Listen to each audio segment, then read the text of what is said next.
nari naravuze ko nzakomeza ubwami bwawe, nari naravuze ko ingoma yawe izakomera, ariko none kubera yuko utumviye amategeko yanjye, utitondeye ibyo nakubwiye, nicyo gituma ubwami bwawe ndabukunyaze mbuhereza umugaragu wawe. None warabyibagiwe, Imana igiye kukunyaga. Bantu bazi yuko Imana ari inyembabazi, ihora mubi, mbese ihora itugirira neza muri byose. Ariko ndagira ngo nkubwire ngo hari igihe kigera babazi z'Uwiteka Imana ikazikuraho. Kubera iki yakubwiye ngo uzanyubahe? Umugore wari uhetse umwana, ngiye kubona mbona wa mwana yikuye mu mugongo aguye hasi. Amaze kurwa hasi, agize ngo muramire, asanga wa mwana yapfuye. Ijwi ry'Imana rirambwira ngo ngiye kubona mbona wa mugabo asebeye mu nteko y'abantu benshi cyane. Imana irambwira ngo igitumye uriya mugabo aseba, Imana yamwicaje ku ndebe y'icyubahiro. Imana yamuhaye ubutware nk'uko Salomo niyo yari yamuhaye ubutware. Uriya Salomo dushingiye ku mateka yahavuka, nta nubwo yari akwiriye kuba umwami, ariko kubera imbabazi z'Imana aba umwami. Bene se bahari, abakagombye kuba abami bahari bahari. Ariko nk'uriya Salomo waravutse kuri uriya mugore Dawidi yasambanye nawe, uriya muka Uriya, ngombwa yuko baje kumufata baranamufunga. Bamaze kumufunga, ageze muri gereza aravuga ati njyewe ntabwo naje nafite ibimenyetso. Numbwire ngo Vedaste, njyewe naje kuvuga kuri kamera, mvuga ibingibi nta bimenyetso mfite. Iyo ndi mu masengesho tujya tuzominga n'ibiri kure tukabikurura, n'ibiri muri Amerika turabikurura, n'ibiri mu Burayi turabikurura, n'ibiri muri Australia turabikurura. Numbone nk'abari gutwika, kuko njyewe hari igihe ngeramo nkumva muri iyi minsi nakunze kubona abahungu bari gutwika. Ari nayo mpamvu njye nari nanifashe no ku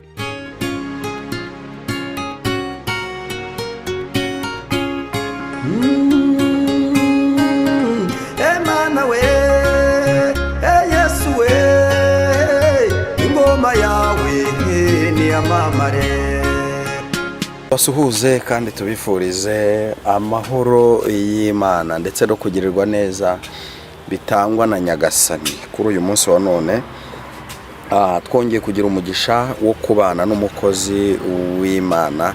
Ntabwo twari duherukanye, ariko nta rwango rwari ruhari, ahubwo n'akazi, ni imibereho, ni ugusenga. Ubwo nimvuga akazi wumve ko akazi kiwe nyine ni ugusenga, no gusenga. None twongeye kubana, tugeze hari amahoro. Imana ibihererwe icyubahiro. Uraho neza mukozi w'Imana? Yego, turaho, turashima Imana. Yego. Amakuru y'iminsi? Yego. Twari tuburanye. Iminsi yari myinshi. Abantu barakunyishije igihe kiragera baratuza. Salomo yaravuze ngo ibintu byose bigira igihe cyabyo. Buriya igihe cyari iki? Yego. Igihe cyari iki? Igihe cyari iki? Niko bimeze kabisa. Reka rero tukwakire usenge Imana. Yego. Turangiza duhita dutangira ikiganiro cyacu, kuko ntabwo turi buze gutinda. Mana turagushimye mu izina rya Yesu, habwa icyubahiro kubw'uyu mwanya duhaye. Tugiye gukora ikiganiro, ndasenze kugira ngo imbaraga z'Umwuka Wera zituyobore, kandi ubutware bwawe bukorane natwe kuva dutangiye kugeza dushoje, mu izina rya Yesu, amen. Amen. Karibu rero. Abantu barambwiye ngo singe ntinda mu magambo. Murakoze cyane.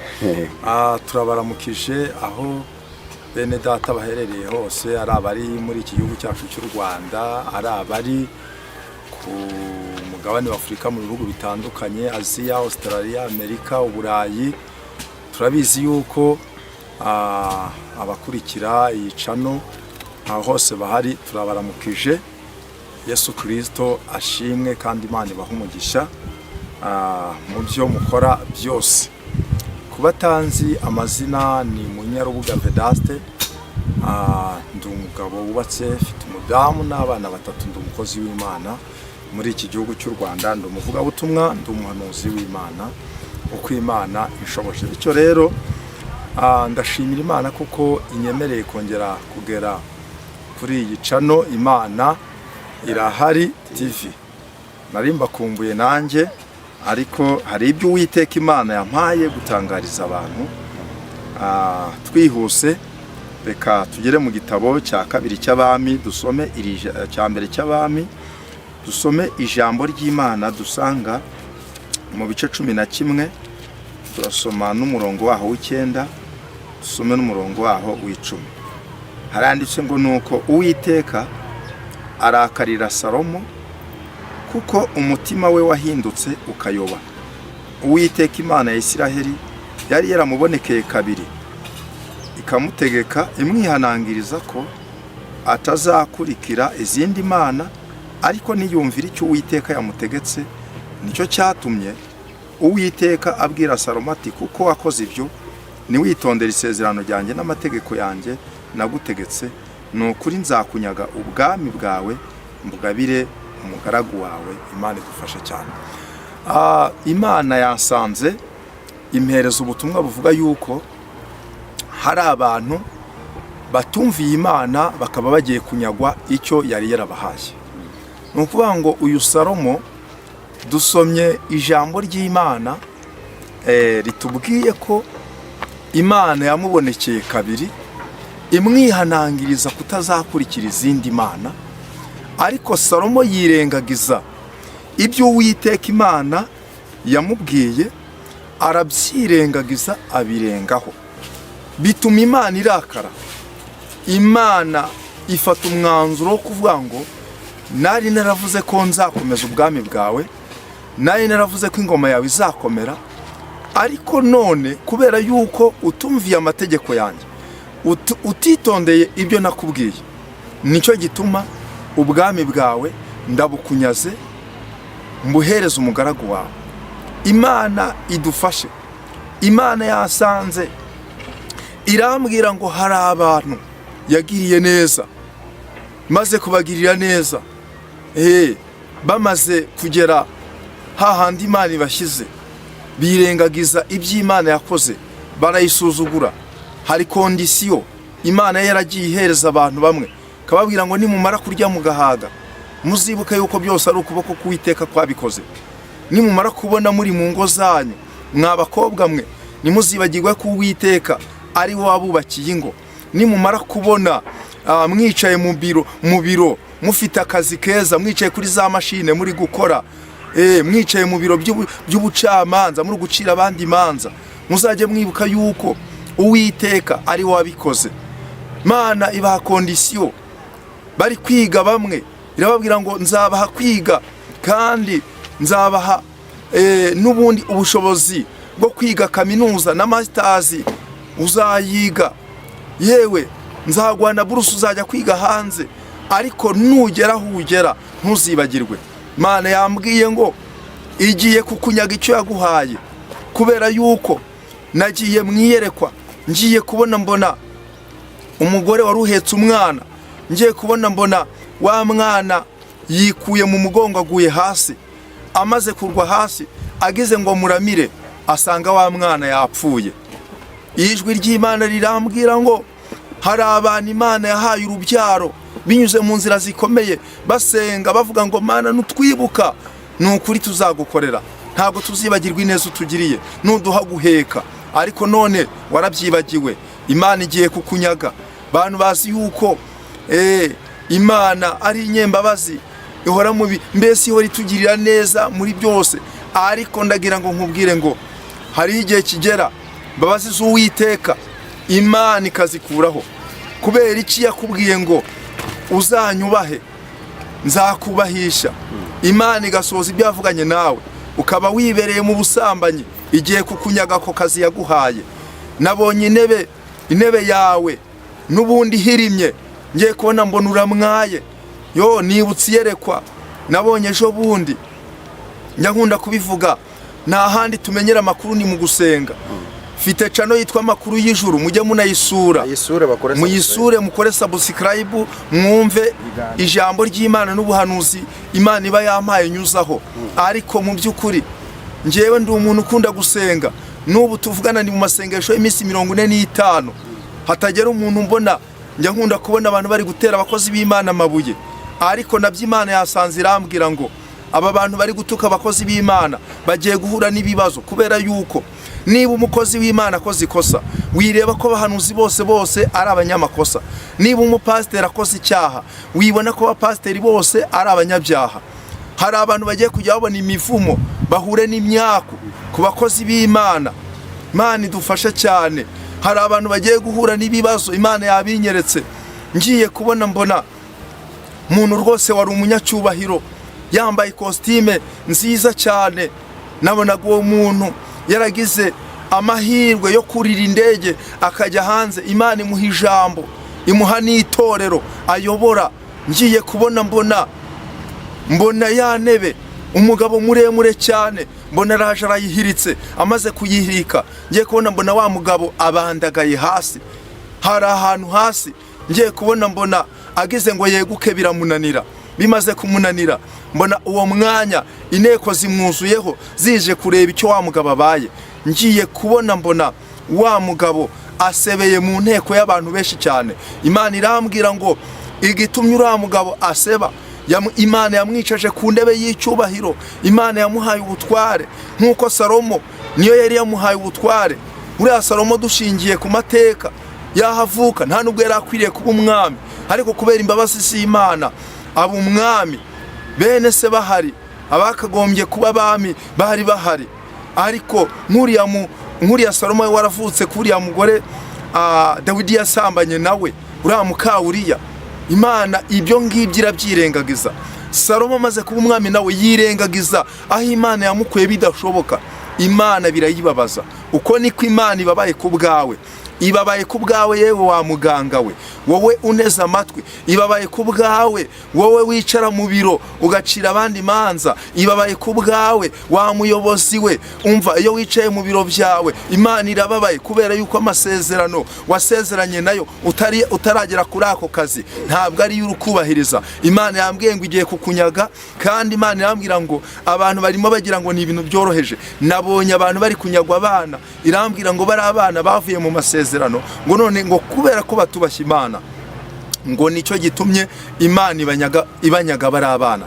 Ngiye kubona mbona abantu bari kunyagwa akazi bari barahawe. Imana irambwira ngo kubera yuko batagize imyitwarire myiza ngo bubahe yabahaye kari akazi, ngo nicyo gitumye Imana ibanyaga kari akazi. None ngiye kubona mbona abantu barimo baranyagwa, noneho ukabona umuntu yari umucuruzi ukomeye cyane.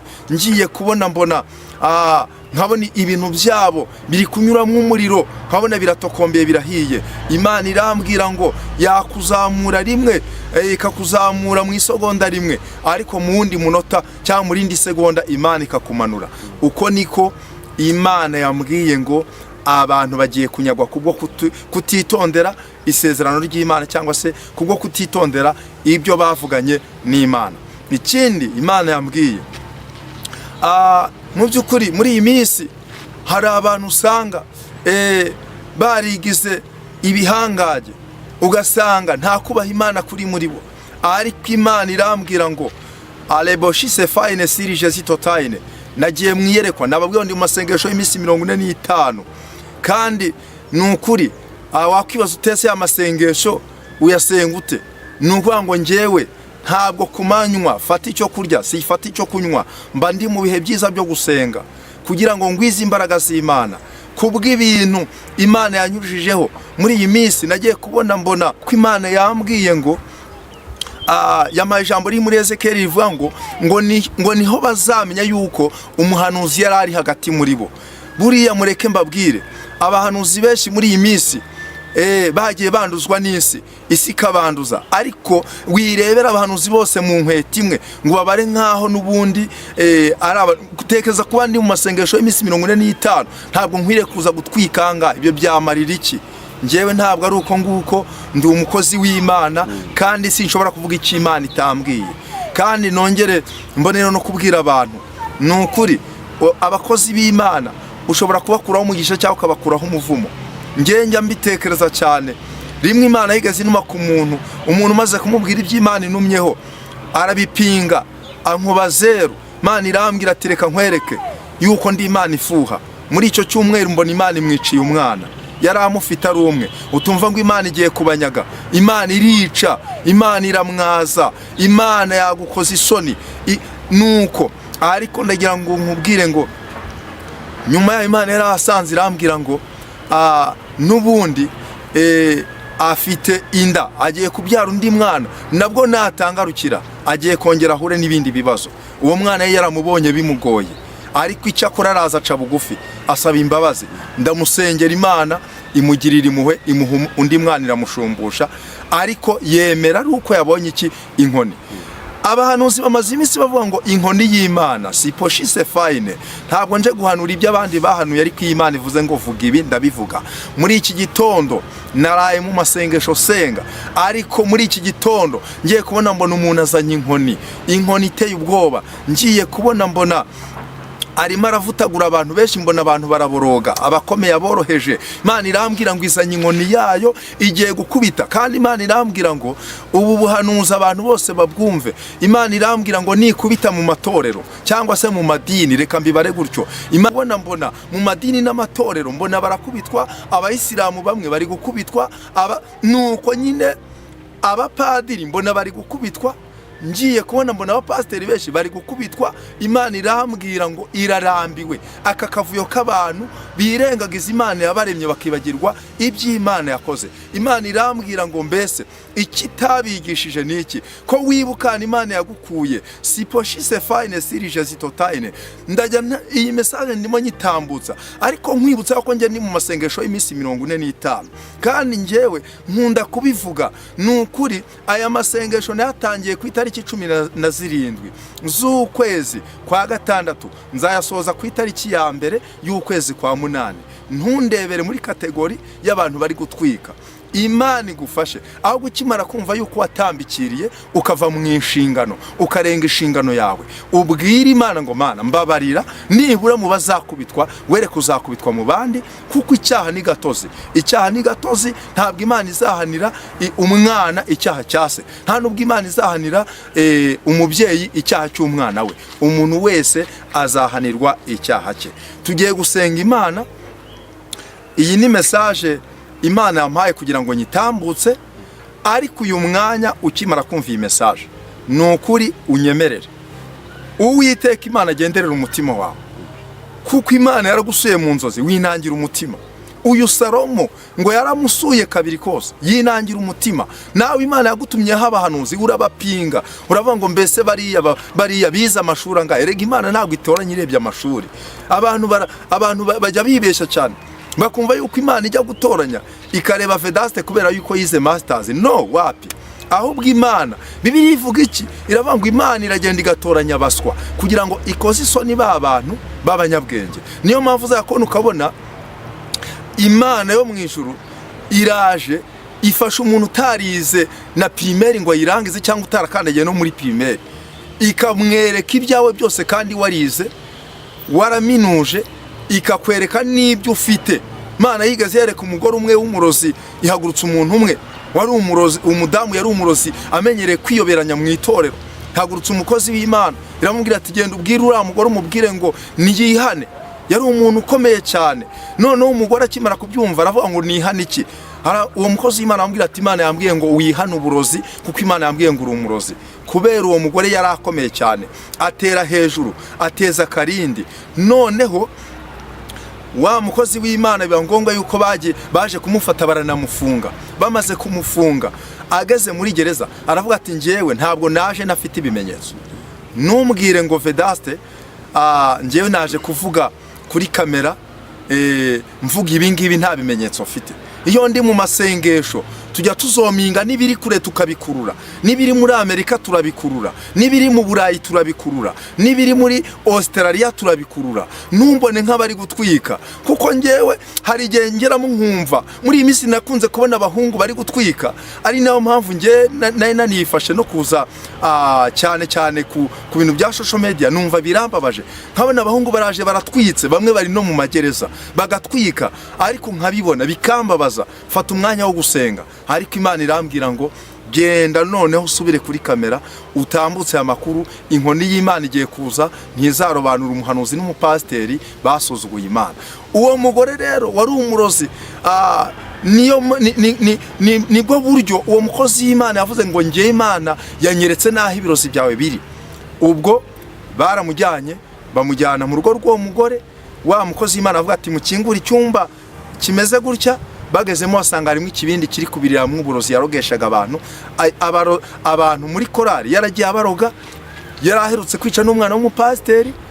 Ibimenyetso byose uwo mukozi w'Imana arabitanga. Bityo rero icyo mvugiye ibi ngibi ni Imana ireba aho tutareba. Imana irareba ikamenya yuko ejo bundi wasambanye, ikamenya yuko ufite abana mu gasozi. None turagushimye mu izina rya Yesu Kristo w'i Nazareti. Uyu mwanya Mana ni wowe wemeye yuko nongera gutambutsa iyi message. Nari maze igihe kirekire, Mwami Imana Nyiringabo, nukuri naboneka kuri izi social media, ariko kuko wambwiye ngo haguruka ugenda utambutsa ubu butumwa, ntambukije message wambwiye, Mwami nyitambukije uko wayimaye, ntabwo nyigabanyije nta nubwo nyongeye. Umpereza umugisha kandi nabagiye kumva iyi message, Mwami Imana bagaca bugufi, bahabwa umugisha, bagirirwe neza nawe, amahoro yawe aganze. Erega Mwami, iyo utambutsa ubu butumwa, iyo uduhereza ubutumwa ngo tubutambutse, ubushaka kugira ngo nibura abantu bahumuke, bave mu rusinziriro kandi babe maso basenge, kubera yuko Mwami Imana Nyiringabo ntabwo bikwiriye ko itorero rya abantu basinzira, ahubwo abantu bakwiriye kuba maso kugira ngo ubwo uzaza uzasanga abantu bawe turi maso. Urakoze rero, ngaho bana n'abagiye gukurikirana iyi message mu izina rya Yesu, amen. Urakoze cyane, Imana y'amahoro iguhereze umugisha kubw'iyi message nziza uduhaye n'isengesho uduhaye. Umuntu yakwifuza kuvugana nawe, yakwifuza gusengana nawe, aho bagomba kugusanga kuri TV yawe yitwa Amakuru y'Ijuru TV. Yego. Ariko nimero za telefone nazo wazitambutse. Murakoze cyane. Nimero ya telefone ni 078 5452 369. Tigo ni 073 288. Murakoze. Shalom.